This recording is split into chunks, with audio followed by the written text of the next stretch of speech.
What's up, everybody? It's your boy Marsman here, and today we're talking about Elden Ring. As gamers, we experience so many different types of games over our lifetime, and there are a few that transcend all the rest. They're placed on a pedestal, being labeled as an all-time great. In this video, I want to make my case as to why Elden Ring should be considered a legendary game. What makes this game transcend the rest? How does it compare to others in the same genre? Should it be considered one of the best open world games ever? I answer these questions and more, so stick around to the end. Let's jump into it. Do you like delicious meals? Yes! Do you want them made by fresh ingredients? Yes! Well, good thing there's HelloFresh. Yeah, that's right. It's your boy out here supporting HelloFresh. Basically, the way this works is if you use the link below, you get sent right to the plan preparing site where you pick what type of meals you enjoy most. Then using their formula, they will craft a boatload of meals depending on the plan that you pick. From here, they send you a box of different ingredients and meal designs for you to craft at home with your friends or with your family. And if you use the code POGHF21782,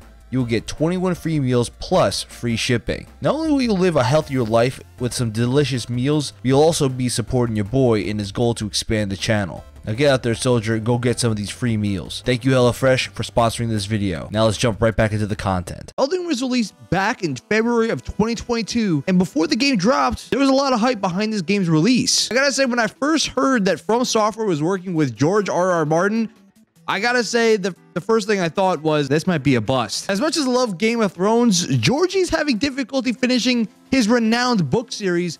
Now he's working on a video game. There were several reports that during the development cycle that there was a lot of issues and cause of why this game was delayed for a little while, and it honestly got me nervous. To be honest, when they did drop that walkthrough trailer, I did kind of feel a lot more at ease about the game. I did feel like this game would succeed. I just didn't know what level it would be. Well, you know exactly what happened when the game dropped. Is Elden Ring!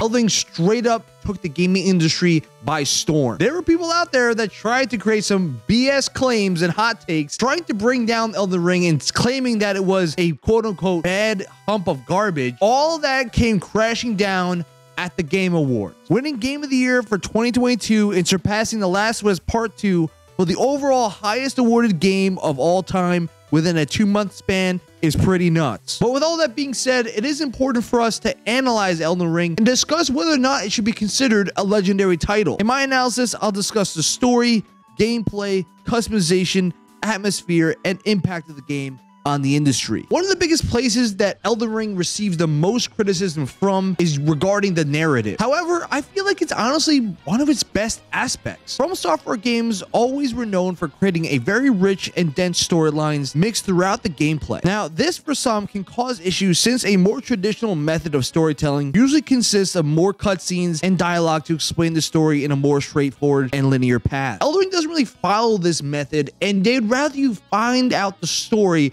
by gameplay and investigation. For those that tell you that Elden Ring doesn't have a story, Right.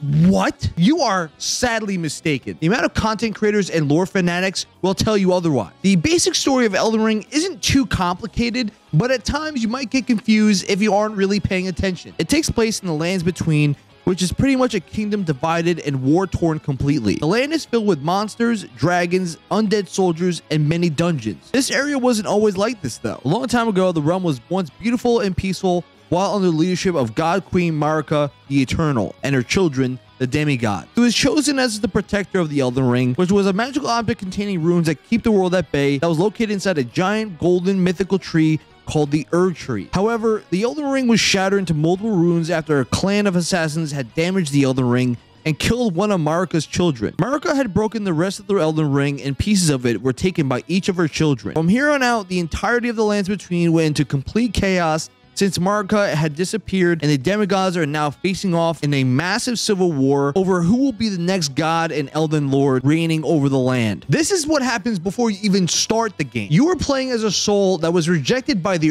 Tree, and your ultimate goal is to retrieve the runes and complete the Elden Ring and officially become the Elden Lord, trying to create peace. One by one, you go to the different regions of the realm, facing off against different demigods, each with their own backgrounds and lore, which honestly is pretty badass. The lore behind Elden Ring is actually incredible due to the fact there's just so much you can uncover by investigating the different key items and locations of the game. There have been so many content creators like Vadi Vita and Smaugtown that have really opened up the lore and created multiple types of videos to explain the full denseness that this story really is. Which is why whenever I hear these crappy BS takes that Elden Ring has no story, it honestly makes me want to puke. The best part of the story has to be the demigods that you face off against throughout the entire gameplay. Each interaction has some really badass moments where you either meet them for the first time or they level up their strength to stage 2. I think the best part about each boss is that they all have their own backstory. Almost all the demigods were children of one or two characters, Marika or Ragadan. General Radahn and Melania were considered to be the strongest of the demigods,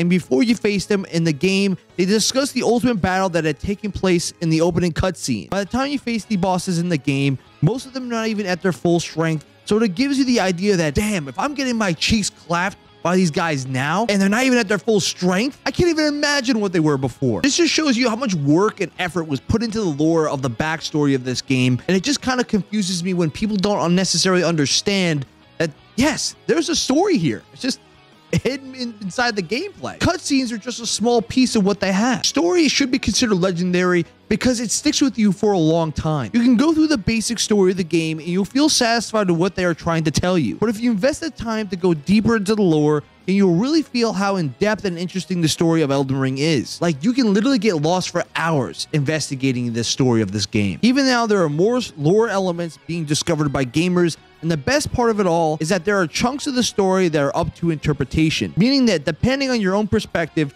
you can come up with your own ideas about certain aspects. Elden Ring's narrative is legendary in the way that it's crafted, and for the love of God, please do not tell me Elden Ring does not have a story. Elden Ring's gameplay is also top tier in my opinion. I think the basic idea of combat is to slice, dodge roll, throw some spells, and dodge roll again. But to be honest, there's so much more to the way you battle average enemies. What makes the system so interesting and fun is the weapons you get to choose from and master along the way. 14 weapons variants with 371 weapons to find and use is incredibly impressive. Each weapon has its own methods and fighting style, which can drastically change your strategy in combating foes. For example, using beefy two-handed swords means your slices will be slow, but deal massive damage, especially if your character has enough of the strength to use them properly. Smaller blades like knives and standard swords can be quicker, but obviously will take longer to kill opponents, which opens up more agile methods of combat. Then once you start using mythical swords with magical runes attached to them, that's what opens the entire floodgates of possibility. Maybe it's because I'm so basic, but since I'm more of a close combat fighter, in Elden Ring, I prioritize strength, endurance, and dexterity, which means more often I would use katanas like the Hand of Melania,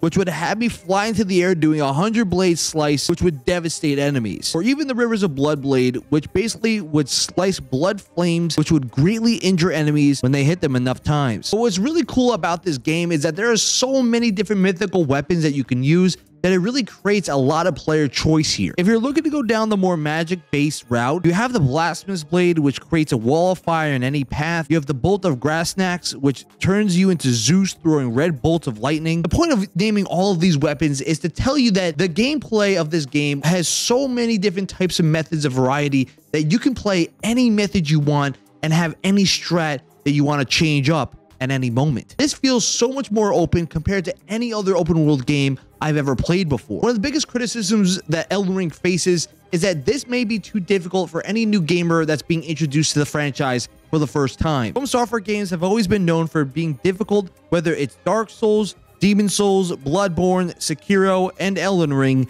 Each has their own level of difficulty and can be frustrating at times. However, most Souls fans will tell you that Elden Ring is not even the most difficult of all the games in the franchise. By general consensus, it seems that Sekiro seems to be the most difficult because of the way that the gameplay is compared to all the others. What Elden Ring does to make these difficult situations more manageable is with the inclusion of things like summoning. In the game, you get to summon spirits to help you in boss battles, and you can even include other tarnished in the multiplayer that can join you in a fight. This is something that really helped when combating against bosses, since it made it more of a cooperative experience. Does this mean that everyone's going to dominate the game? No. Does it mean that players will have the ability to progress through the game with the help of others? Yes. Plus, on top of that, Elden Ring players are more than willing to help others through certain portions of the game. I remember remember back when me and the crew were first live streaming through the playthrough of Elden Ring, there were times where people from the community would ask us, hey, do you need any help in this situation? Or even ask us for help at the spot that they were playing through. They seem more than willing to try to help out others that are new to the game. And it just means that, hey, might as well give Elden Ring a chance. When someone tells me that Elden Ring is too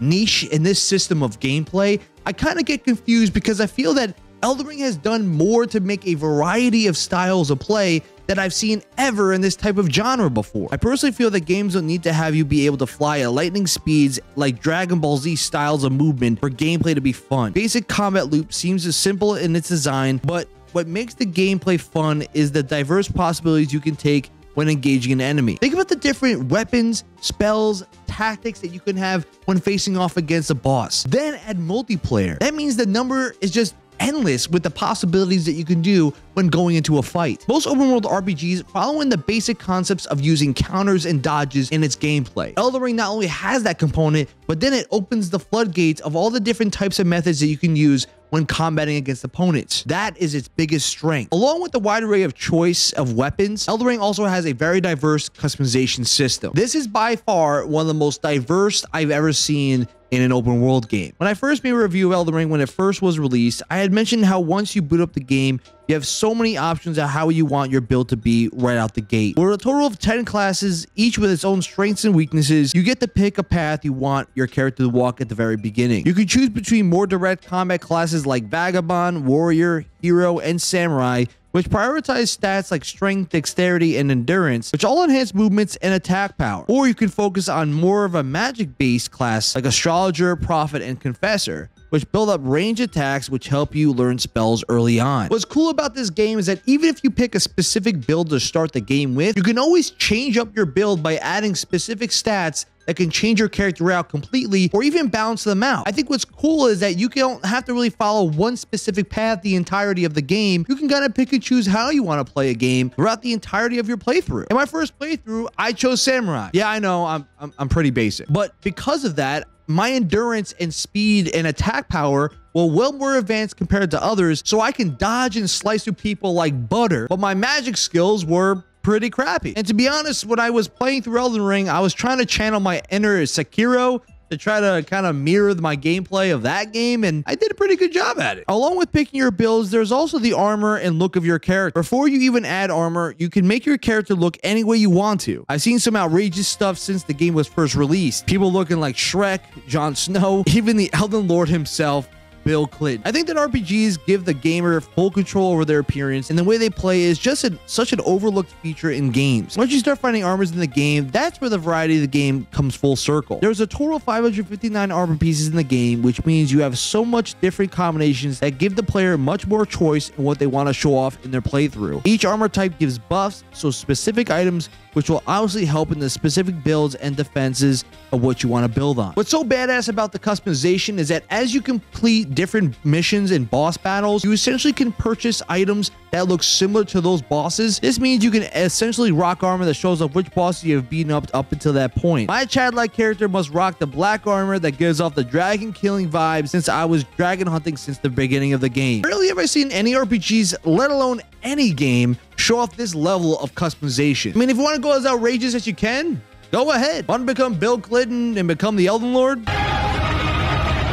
People need to remember that games that give the player the ability to pick and choose any sort of creativity they want for their character are the best ones. And they remember them forever. One of the best aspects of Elden Ring, in which I almost see a unanimous agreement on, is the density and just amazingness of this map design. One of the best parts of an open world game is the first moment you get to walk out of the open area and just gaze upon what's around you. Elden Ring's The Land Between sets the bar so high for open world games in the future. The world looks phenomenal and it just seems endless in its scale. I always find myself trying to look at the map to see how big it really was and comparing it to others. And every time you would progress through the story, the map just keeps getting bigger and bigger. According to the devs, the map is approximately 79 square kilometers in distance, which is massive. It's on the scale with legendary games like Legend of Zelda Breath of the Wild and Skyrim, which is definitely impressive. Within the map, there are so many different environments that make the experience feel so diverse, with watery marshes, snowy peaks, deserts, caverns, and common forestry. The best part of the map has to be that the fact that there is so much to do that it feels like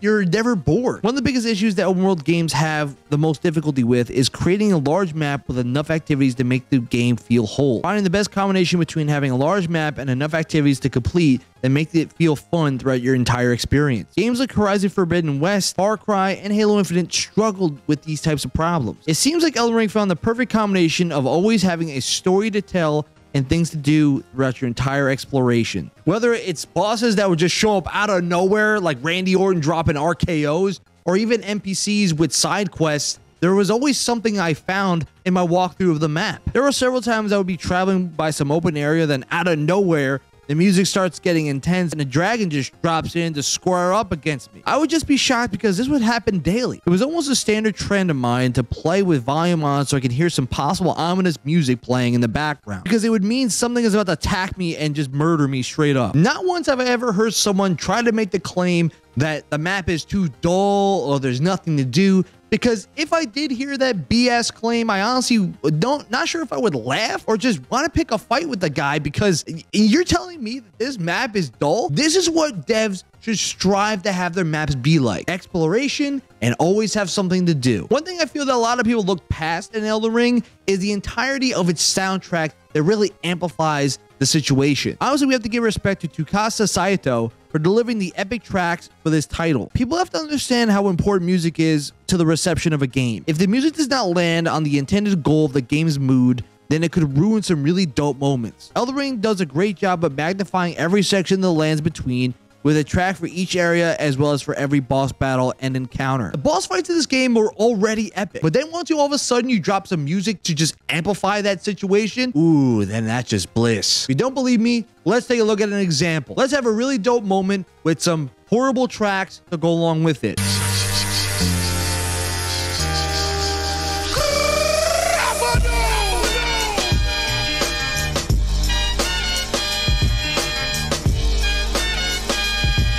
Now let's look at how it's done.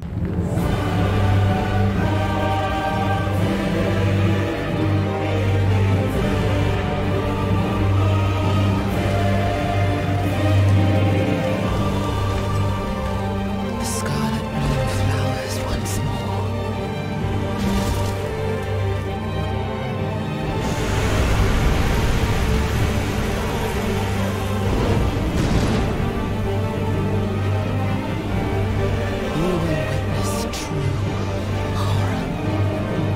There's no equal to devs that do this the right way. You have to give a lot of credit to From Software for not only landing on the environment, but also developing some killer tracks to go along with it. According to critics, Elden Ring is one of the highest rated games of all time, being placed with games like Half-Life, BioShock, and Resident Evil 4. Of all the From Software games, it is considered to be the best based on sites like Metacritic. With this level of popularity, it wasn't surprising that it won Game of the Year for 2022, with a continued growth in sales well into the second year of the game. Legendary games not only have impact on a console's ecosystem, but on other games in its genre as well. Elden Ring seems like it's going to be one of those games that sets trends in the future. Just because it's so brand new, you can't really have anything to compare it to yet. Even if it's a relatively new game, people can already see the impact that the title has on the genre itself, and I can guarantee you as years go on, you will see the influence this game has on others that strive to be open world title. Personally, I feel that Elden Ring will be one of those games that sticks with you for a while. There's only a few games out there that bring you in and have you continue to play until you get all the way to the end. There's a few times this game was extremely frustrating. When you finally get to beat that level or you get to defeat that boss, the feeling you get is pure joy. I feel that Elden Ring will be one of those games that people will talk about for a long time as being a major influence going forward, and I'm really looking forward to seeing what From Software does with this IP, especially with this level of popularity that it has. For as much as people want to attempt to throw crap at Elden Ring, it just comes off as real salt with no real backing to it. Sure, anyone can have their opinion on Elden Ring, and even if you don't think the game is for you, it still should be considered a legendary game. Thank you everyone for watching. Do you think Elden Ring should be considered legendary? Drop what you think in the comments below. And if you like these type of videos, maybe consider subscribing to see more dope content. If you're into live streams, you can always drop by my Twitch where I stream daily, and I'd love to see you there. If you want to follow me on Discord and Twitter, those links are located in the description below. Until next time, this is Marsman from Marsman Gaming signing off. Peace out, guys.